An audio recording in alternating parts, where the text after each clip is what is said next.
padroeira de um povo a lutar, a gente mineira te quer exaltar, não só lá na serra. Amado irmão, amada irmã, saúde e paz com muito apreço. Percorrendo esse caminho como igreja no Brasil, celebrando setembro como mês da Bíblia, lembro, a nossa igreja é a casa da palavra. Nosso compromisso, portanto, é de proclamar a palavra oportuna e inoportunamente, como diz o apóstolo Paulo, a todas as pessoas e em todo lugar. A igreja da palavra. Para proclamar a palavra e nos preparar para recebê-la com amor, compartilho hoje, ao celebrarmos o dia de São Mateus, apóstolo e evangelista, dos sermões de São Pedro Damião, o que ele se compartilha conosco. A alegria da solenidade de hoje, a festa de São Mateus Apóstolo, elimina todo o aguilhão de desespero e estimula nossos corações vacilantes a confiar na misericórdia divina e nos convida, como exorta o apóstolo, a nos aproximarmos seguros e confiantes do trono da graça de Deus. Quem não se sentiria logo impelido a reclamar o perdão de seus pecados, ouvindo que um publicano não apenas foi escolhido pelo Senhor para ser associado ao grupo dos discípulos e mais ainda elevado às alturas da hierarquia, começou a fazer parte do colégio apostólico? De fato, aquele publicano passou da banca de coletoria de impostos para a cátedra de ensinamento da igreja. E quem ontem tinha por profissão cobrar impostos, vê-se agora confiar a administração dos tesouros da fé, das riquezas e dos bens celestes. Por conseguinte, ele que outrora na busca de um ganho desonesto se afanava para encher sua bolsa, semeia agora pelo mundo inteiro o mistério da palavra divina. Naquele tempo, partindo dali, Jesus viu um homem chamado Mateus sentado na coletoria de impostos e disse-lhe: "Segue-me." Ele se levantou e seguiu a Jesus. Enquanto Jesus estava à mesa em casa de Mateus, vieram muitos cobradores de impostos e pecadores e sentaram-se à mesa com Jesus e seus discípulos. Alguns fariseus viram isso e perguntaram aos discípulos: "Por que vosso mestre come com os cobradores de impostos e pecadores?"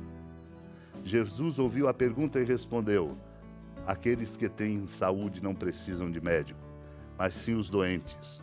Aprendei, pois, o que significa quero misericórdia e não sacrifício. De fato, eu não vim para chamar os justos, mas os pecadores."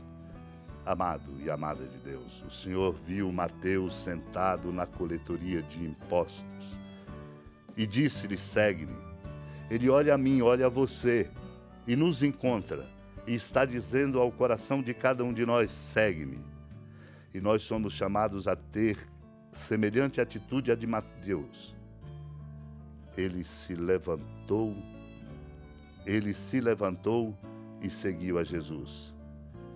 E foi, portanto, aberto ao chamado do Senhor, que entra na sua vida, vai na sua casa, e ali ajunta outros cobradores de impostos e pecadores na mesma mesa. Isso incomodou aos fariseus, que perguntaram aos discípulos de Jesus: "Por que vosso mestre come com os pecadores e cobradores de impostos?" Jesus mostra, e nós temos que aprender, porque o nosso coração tem que ser misericordioso, semelhante ao de nosso Deus para conosco. Aqueles que têm saúde não precisam de médico, mas sim os doentes, porque o Senhor quer de nós misericórdia e não sacrifício.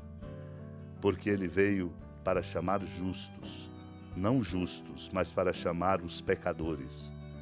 São Beda, venerável na sua homilia, por isso nos dá a alegria bonita desta festa de hoje, quando lembra que Jesus, tendo visto Mateus à banca de impostos e chamá-lo, e o chama: "Segue-me", dizendo, mostra que para nós, cada um de nós, você, eu, todos nós, somos vistos e alcançados pelo olhar amoroso e pelo coração misericordioso de nosso Deus. viu não tanto com os olhos corporais, quanto com a vista da íntima compaixão. Viu o publicano Mateus, dele se compadeceu e o escolheu, como se compadece de mim e de você e nos escolhe. E por isso disse-lhe, segue-me. Segue-me quer dizer imita. Segue quer dizer não tanto pelo andar dos pés, quanto pela realização dos atos. Pois quem diz que permanece em Cristo deve andar como ele andou. E levantando-se, Mateus o seguiu. Não é de admirar que o publicano, ao primeiro chamado do Senhor, tenha abandonado os lucros terrenos de que cuidava e, desprezando a opulência, aderisse aos seguidores daquele que via não possuir riqueza alguma.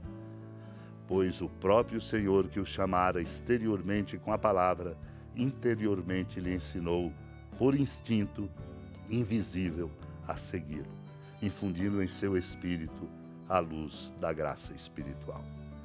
Supliquemos a Deus a graça desta luz espiritual, para que nós, convertidos, possamos escutar o Senhor que nos chama e dizer o nosso sim. Supliquemos esta graça unidos a Maria, que diz o seu sim, por isso para nós é discípula exemplar. Senhora da piedade, Mãe Virgem do Cristo Deus.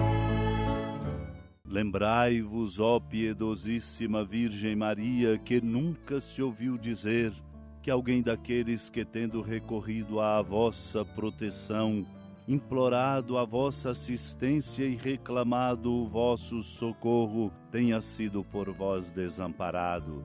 Animado com igual confiança, a vós recorro, ó Virgem das Virgens, e gemendo sob o peso dos meus pecados, me prostro a vossos pés. Não desprezeis as minhas súplicas, ó Mãe do Verbo encarnado, mas dignai-vos de as ouvir propícia e de me alcançar o que vos peço. Amém. Feliz padroeira de um povo a lutar, a gente mineira te quer exaltar, não só lá na serra, tu és esplendor de toda esta terra, também és fulgor. Amado irmão, amada irmã, com alegria do Santuário Basílica da Padroeira do Estado de Minas Gerais, a Senhora da Piedade, que da sua casa de clemência e bondade nos acompanhe e nos abençoa do alto da serra, magnífica arquitetura divina, a bênção de Deus, amor misericordioso. Pai, Filho e Espírito Santo, desça sobre sua família, proteja sua casa, sustente sua vida, fecunde o caminho missionário de nossa igreja e nos encha de sabedoria e permaneça conosco para sempre. Amém. Feliz padroeira de um povo a lutar, a gente